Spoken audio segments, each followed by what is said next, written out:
Tonight, Gulf Shores Mayor Robert Kraft is answering our questions. It follows an illegal immigration raid on the taxpayer-funded construction site of the new high school. 36 undocumented workers were arrested last Tuesday, and it's a story we broke and have continued pressing for answers. Our Natalie Williamson starting our late reporting tonight.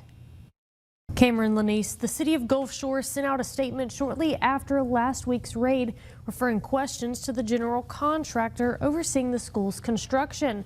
Tonight, for the first time, Gulf Shores Mayor Robert Kraft is answering our questions, saying the city is not to blame.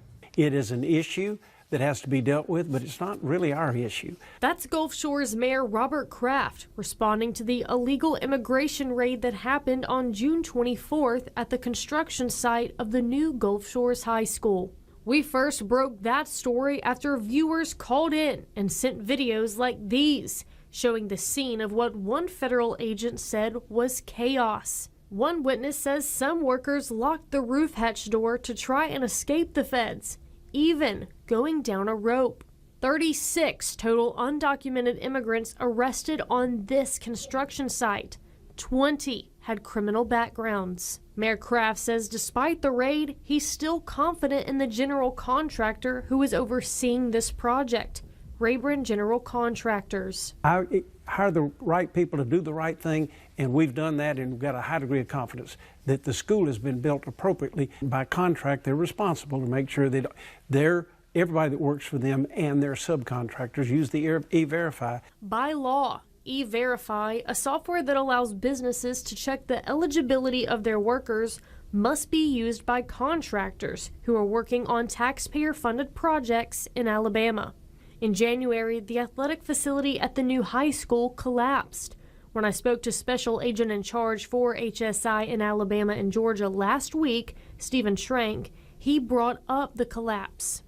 We know at this very construction project, there was a significant issue with the collapse a couple of months ago, and that raises the very safety questions that we all probably are asking ourselves right now of what is the standard that is being applied by these individuals, many of whom who do not speak our language and do not have the necessary skills and certifications that we would expect, especially in such an important building where our children are going to grow up and be educated. Kraft told me the facility falling over has nothing to do with the illegal immigration situation.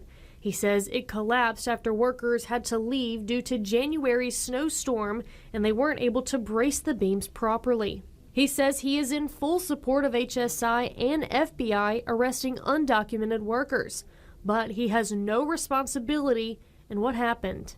We understand Homeland Security job, and we appreciate them for doing that. So I learned a lot about making sure the clerical side, but again, I don't think it's my responsibility to make sure that they're doing their clerical stuff.